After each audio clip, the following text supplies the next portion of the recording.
أعوذ بالله من الشيطان الرجيم بسم الله الرحمن الرحيم وقال الله سبحانه وتعالى في كتاب الحميد الفرقان المجيد بسم الله الرحمن الرحيم إنا أعطيناك الكوثر فصل لربك وانحر إن شانئك هو الأبتر۔ اللہ تعالیٰ کی بزرگی اور بڑائی ہم بیان کرتے ہیں اور محمد صلی اللہ علیہ وآلہ وسلم پر خوب درود و سلام پیش کرتے ہیں۔ میں جس صورت کی تفسیر کرنے کی کوشش کروں گا وہ نزول کے اعتبار سے یعنی قرآن نازل ہونے کے اعتبار سے 15 نمبر سورہ ہے۔ قرآن کے نازل ہونے کے اعتبار سے 15 نمبر سورہ ہے، اور ترتیب کے اعتبار سے یعنی الحمدللہ رب العالمین کی جو سورۃ الحمد ہے وہاں ترتیب کے اعتبار سے یہ 108 نمبر سورت ہے۔ یعنی آپ صلی اللہ علیہ وسلم پر جب سلسلہ وحی چالو ہو گیا تو 15 نمبر جو سورہ تھا وہ سورۃ الکوثر تھا۔ سورۃ الکوثر ایک ایسی سورت ہے کہ جس میں آپ علیہ الصلاۃ والسلام کے زندگی کے اعلان نبوت سے پہلے، اعلان نبوت کے وقت اور اعلان نبوت کے بعد کا وقت تینوں کو جمع کر دیا گیا، اور اس صورت کے اندر مسلمانوں کو بھی خاص کر کے حکم دی گئی ہے کچھ اعمال کے کہ آپ کو وہ کرنا ہے۔ یہ صورت کا بہت زیادہ جو آپ یہ دیکھیں کہ اگر اس کو مقدمہ کہہ دیں، اور یہ کہنا غلط نہیں ہوگا کہ اگر اس کو مقدمہ کہہ دیں تو آپ اس صورت کے مقدمے کو دیکھیں گے جو اس صورت کے مقدمے میں ہے، سورہ انا اعطیناک الکوثر، یعنی سورۃ الکوثر سے پہلے جو آپ دیکھیں گے سورہ ماعون کے اندر ہے ارأیت الذی یکذب بالدین۔ عبداللہ ابن عباس رضی اللہ تعالی عنہ، سعید ابن جبیر، اما عائشہ صدیقہ رضی اللہ تعالی عنہ اور جمہور مفسرین قرآن یہ کہتے ہیں کہ یہ سورت جو ہے یعنی سورۃ الکوثر مکے کی زندگی میں نازل ہوئی۔ جیسے کہ میں نے آپ کے سامنے پہلے عرض کیا ہے کہ یہ سورۃ الکوثر وہ سورت نزول کے اعتبار سے 15 نمبر سورہ ہے، یعنی اس سے پہلے کچھ صورتیں نازل ہو چکی ہیں۔ مثال کے طور پر سورہ اقرا نازل ہو چکی ہے، سورہ والضحیٰ نازل ہو چکا ہے، سورۃ الکافرون نازل ہو چکی ہے، تو یہ سب صورتیں، سورہ الم نشرح لک صدرک نازل ہو چکا ہے، یہ سب صورتیں سورۃ الکوثر سے پہلے نازل ہو گئی ہے۔ لیکن اس صورت میں آنے سے پہلے آپ لوگوں کو اللہ کے نبی صلی اللہ علیہ وسلم کے اس زمانے کی طرف لے جانا چاہوں گا جس کو قرآن نے درج کیا ہے۔ آپ یہ سمجھو کہ جس زمانے میں آپ صلی اللہ علیہ وسلم کا ظہور رسالت و نبوت ہو رہا ہے وہ کون سا زمانہ ہے اور وہ کون سے لوگ ہیں۔ لیکن ان سب چیزوں کو آگے آنے سے پہلے میں کچھ مفید باتیں آپ لوگوں کو بتانا ضروری سمجھتا ہوں، اور وہ یہ ہے کہ اللہ تعالیٰ نے اس قرآن کے اندر میں آپ یہ کہہ دیجئے کہ جو سورۃ الفاتحہ سے بات شروع ہو رہی ہے تو آخری جز یعنی 30ویں پارے کے اندر میں اللہ تعالیٰ پھر وہ ساری سبق کو آپ کو یاد دلوا رہا ہے جو پارہ نمبر 1 سے لے کے پارہ نمبر 29 تک آپ کو بیان کر دیا۔ اگر آپ غور سے پڑھیں قرآن کے آخری جز یعنی 30ویں پارے کو تو آپ کو پتہ چلے گا وہ ساری سبق جو آپ نے پہلے پڑھے ہیں وہ سارے آپ کو یہاں یاد دلوائے جا رہے ہیں۔ مثال کے طور پر آپ نے پہلے پڑھا کہ ہمیں اللہ پر ایمان رکھنا ہے، اس کو ایک جاننا ہے، اس کی توحید کی بات بیان کرنی ہے، اسی سے مدد چاہنا ہے، تو اس آخری حصے میں آ جائیے تو آپ دیکھیے کہ آپ کو سبق وہی یاد کروائی جا رہی ہے جو سورۃ الفاتحہ میں آپ نے کہا تھا ایاک نعبد و ایاک نستعین، ہم خالص تیری عبادت کرتے ہیں اور صرف تجھ سے مدد چاہتے ہیں۔ تو پھر واپس گھوم کر یہ جو سبق آپ نے پڑھی ہوئی تھی واپس اللہ آپ کو یاد دلوا رہا ہے، قل هو اللہ احد، کہہ دیجئے کہ اللہ ہر معاملے میں اکیلا ہے، اللہ الصمد، پھر اس کی صفتوں کی بات ہو رہی ہے۔ چونکہ آپ نے یہ کہا تھا ایاک نعبد، ہم تیری ہی عبادت کرتے ہیں، تو اللہ تعالیٰ نے سورۃ التوحید میں آپ کو وہ سبق یاد دلوائی، اور جب آپ نے یہ کہا تھا وہ ایاک نستعین، ہم تجھ سے مدد چاہتے ہیں، تو آپ اس سورۃ ناس کے اندر آ کے دیکھیں تو آپ کہتے ہیں من شر الوسواس الخناس، اللہ ہم تجھ سے مدد چاہتے ہیں جو وسوسے آنے والے نفس ہوتے ہیں اور جو شرکشی والی چیزیں ہوتی ہیں۔ تو گویا کہ آپ جو سورۃ التوحید، جو توحید کا سبق آپ کو سورۃ الفاتحہ سے دینا شروع کر دیا گیا تھا، وہ کیا ہو رہا ہے، وہ سبق واپس سے آپ کو آخری جز میں یاد کروائی جائے گی۔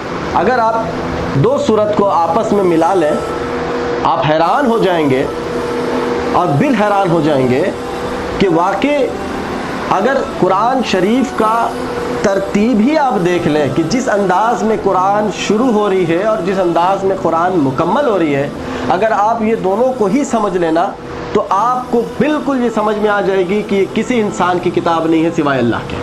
مثال کے طور پر ہم سورۃ الفاتحہ سے بات شروع کر چکے ہیں۔ الحمدللہ رب العالمین، ساری تعریف کا اکیلا حقدار صرف اللہ ہے جو تمام جہاں کا اکیلا پالنے والا ہے۔ آپ نے اللہ کی تعریف سے بات شروع کی تھی۔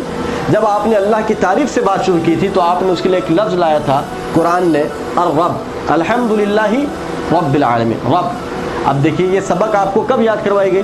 قرآن کے شروعات میں یاد کروائے گی، سورۃ الفاتحہ میں یاد کروائے گی۔ اب قرآن مکمل ہو رہی ہے اسی لفظ کے ساتھ، قل اعوذ برب الناس، اپنے رب سے پناہ مانگیے جو لوگوں کا رب ہے۔ اب یہاں رحمان بھی لفظ آ سکتا تھا، رحیم بھی آ سکتا تھا، مالک بھی آ سکتا تھا، قدوس بھی آ سکتا تھا، جبار بھی آ سکتا تھا، ستار بھی آ سکتا تھا، نور بھی آ سکتا تھا، غفور بھی آ سکتا تھا۔ لیکن چونکہ سبق آپ کو لفظ رب سے یاد کروائی گئی ہے، پھر سے وہ سبق آپ کو یاد دہانی کروائی جا رہی ہے، قل اعوذ برب الناس، اس لفظ کے ساتھ۔ آپ نے یہ حق کیا تھا؟ الرحمن الرحیم، مالکی یوم الدین، دین کا مالک، یہ آپ نے سبق یاد کی تھی۔ پھر یہ سبق آپ کو واپس یاد دلائی جا رہی، مالک الناس۔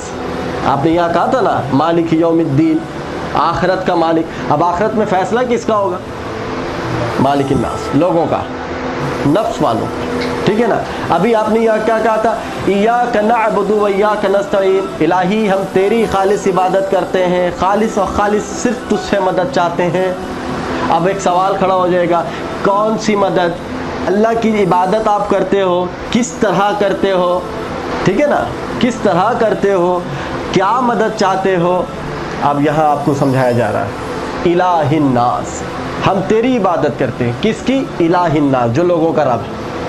آپ نے یہاں کہا تھا نا ایاک نستعین و ایاک نستعین، ہم صرف تجھ سے مدد چاہتے ہیں۔ آپ یہاں آ کے کہہ رہے ہو من شر الوسواس الخناس، اے اللہ ہم تیری مدد چاہتے ہیں، کس بات پر؟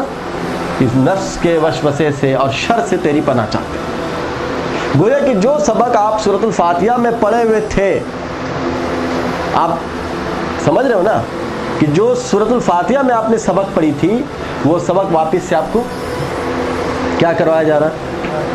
یاد کروایا جا رہا ہے۔ تو گویا کہ آپ اگر سورت پورے قرآن کا آخری جز سورہ نبا سے جو شروع ہو رہی ہے سورہ ناس پہ ختم ہو رہی ہے، یعنی 30واں پارہ اگر آپ غور سے پڑھیں تو آپ کو پورے قرآن کا مسئلہ سمجھ میں آ جائے گا۔ یا یہ کہہ دیں کہ اللہ تعالیٰ نے اپنے کتاب کی تفسیر اپنے آخری پاروں میں کر دی ہے۔ جیسے میں نے آپ کو کہا رب العالمین، عالمین کا رب، یہاں کہا جا رہا قل اعوذ بالناس۔ اسی طرح قرآن نے ہمیں دوسری تعلیم کیا دی تھی؟ رسالت کی تعلیم، کہ اللہ کے ساتھ آپ کو کیا کرنا ہے؟ اس کے رسول کو ماننا ہے نا۔ یہ اللہ نے تعلیم دی تھی کہ اللہ کے ساتھ آپ کو اس کے رسول کو ماننا ہے۔ اب آپ آخری جز میں دیکھو تو اتنی 3-4 صورتیں ایسی ہیں جو رسول کے بارے میں نازل ہو رہی ہے۔ جو سبق آپ کو قرآن میں یاد کروایا گیا تھا کہ رسول صلی اللہ علیہ وسلم کو ماننا ہے، انبیاء کو ماننا ہے، مرسلین کو ماننا ہے، پھر آخری جز 30ویں پارے میں یہ وہی سبق آپ کو واپس سے یاد دلوائے جا رہی، کوئی نئی بات نہیں، کوئی نئی بات نہیں، واپس وہی بات جو آپ نے پڑھ لیا تھا آپ بھول نہ جائے، اس لیے پھر سے آپ کو یاد کروا کے سبق مکمل کی جا رہی کہ آپ کو نبیوں پر ایمان رکھنا ہے نا، سبق یاد کروائے تھی۔ اب آخری جز میں دیکھیے تو نبیوں کے بارے میں بھی قرآن نے بات کر لیا۔